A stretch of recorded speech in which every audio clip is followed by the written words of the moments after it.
Salam sejahtera dalam kasih Tuhan Yesus Kristus. Selamat sore Bapak Ibu Saudara dikasih Tuhan, dimanapun saudara-saudara berada.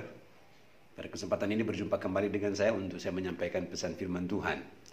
Dan lebih khusus juga untuk jemaat GPDI Sola Gracia. Kita bersyukur kepada Tuhan sebab oleh anugerah Tuhan kita bisa kembali berjumpa.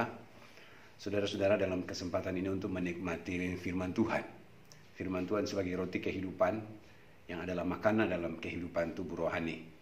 Saya mau baca firman Tuhan, namun sebelumnya kita mau berdoa. Mari kita mau berdoa. Bapa di surga, kami bersyukur kesempatan ini kami kembali boleh ada di hadapan Tuhan untuk menikmati kebaikan, kasih dan karunia Tuhan, untuk menikmati akan kebenaran firman Tuhan. Tuhan urapi hamba-Mu, urapi jemaat Tuhan, setiap kami yang mendengarkan akan kebenaran firman Tuhan.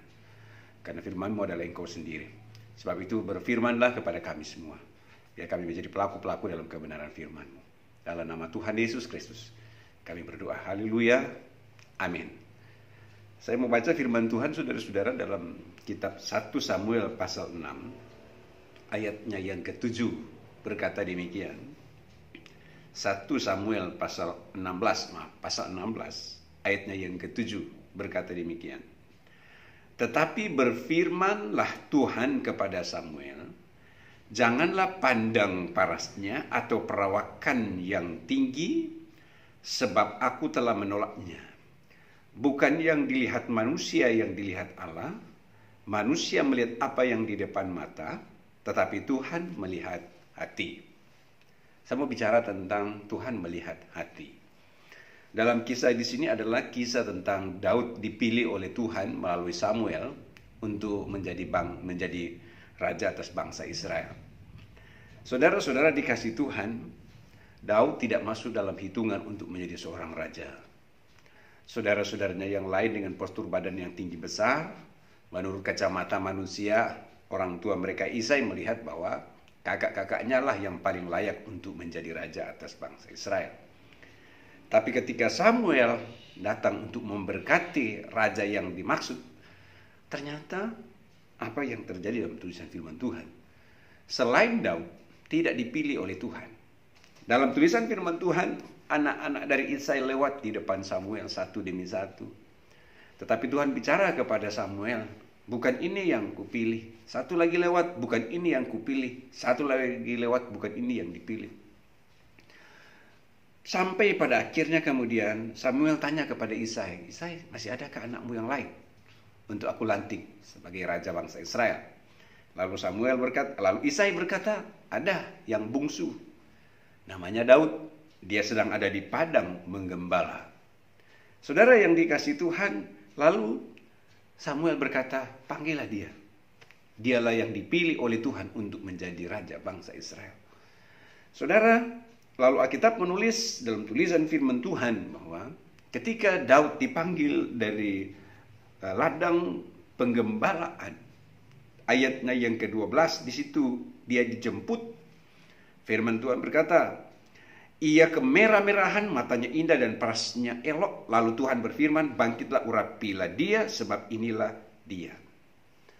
Saudara, saya mau sampaikan seperti di ayat awal tadi, bahwa Tuhan melihat hati, bukan melihat rupa. Saudara, di dalam Tuhan melihat hati saudara, bukan melihat rupa saudara-saudara. Kalau kacamata manusia melihat rupa, melihat apa yang secara nyata fisik. Tetapi bagi Tuhan tidak. Yang menarik di sini bahwa Tuhan melihat hati. Begitu juga dengan saudara dan saya, kita sekalian. Tuhan melihat hati. Bentuk dan rupa apa saudara-saudara dalam hidupmu? Tetapi Tuhan melihat hatimu. Sekali lagi, Tuhan melihat hatimu. Tuhan melihat Daud, hatinya Daud, sehingga dia layak untuk menjadi raja.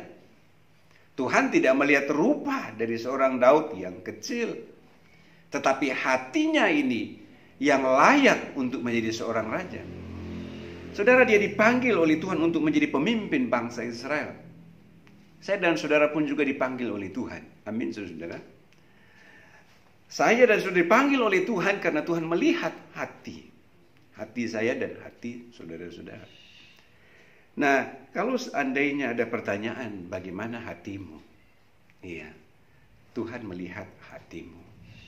Mari saudara-saudara, kalau Daud dia dipilih menjadi seorang raja di bangsa Israel karena Tuhan melihat hati, dan ternyata dalam perjalanan Daud memang paling tepat. Dia memiliki persekutuan dengan Tuhan.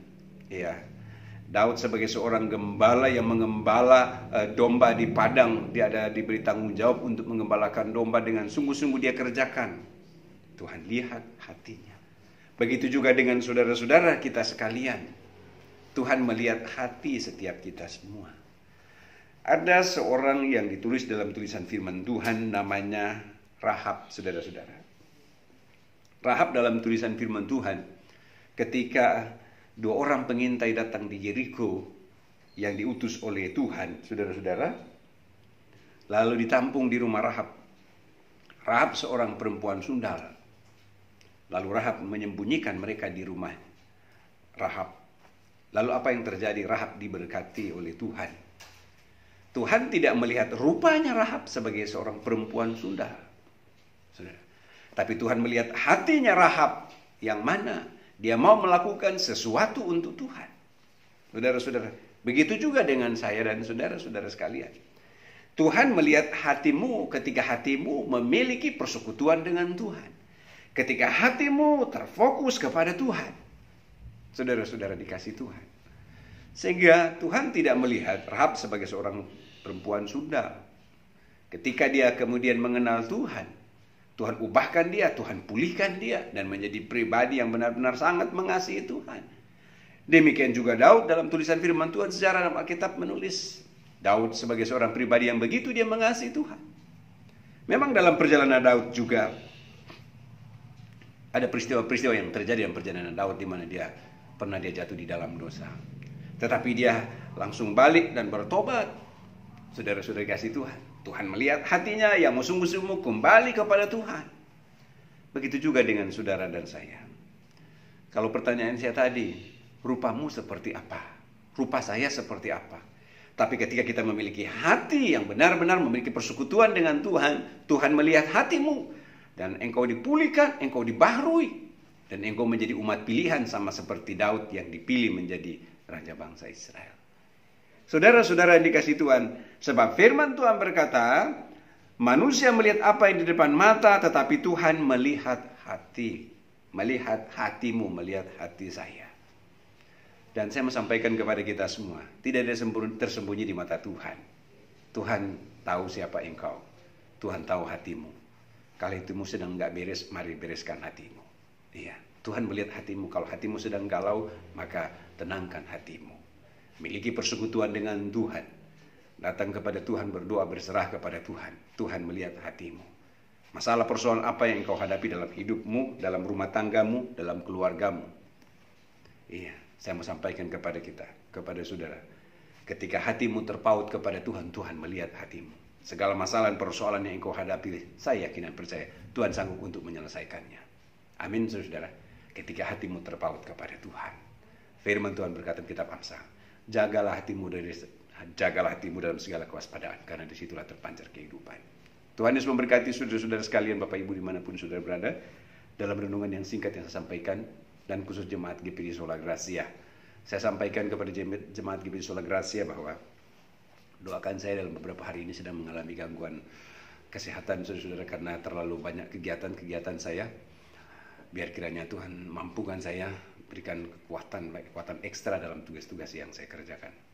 Dan juga kepada jemaat GPI Sola Gracia dimanapun saudara-saudara berada, doakan juga rencana kita akan mengadakan ibadah Padang.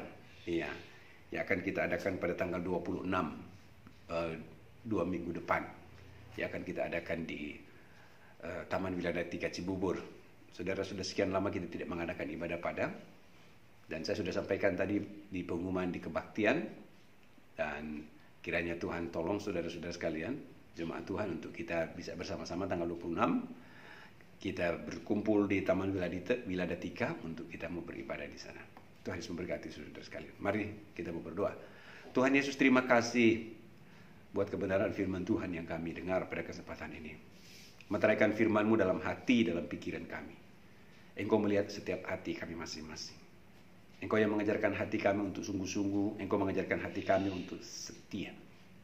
Kami datang berserah hanya kepada Engkau. Tuhan, tolong kami umat-Mu, anak-anak-Mu. Kami hanya terus berharap dan mengandalkan Tuhan dalam segala perkara. Ampuni kami kalau terkadang hati kami jauh dari Tuhan. Tapi lewat kebenaran firman Tuhan mengingatkan kami untuk kami terus dekat dengan Tuhan. Karena kami adalah umat pilihan. Hamba berdoa jemaat Tuhan yang ada di rumah, Tuhan lawat mereka. Tolong mereka, kalau ada yang sakit sembuhkanlah, beri kekuatan. Meteraikan firman-Mu dalam hati dan pikiran kami. Berbuah-buah untuk mempermuliakan nama Tuhan. Terima kasih Bapa di sorga. Dalam nama Yesus kami sudah terima firman-Mu. Haleluya. Amin. Puji Tuhan, Tuhan Yesus memberkati saudara-saudara sekalian.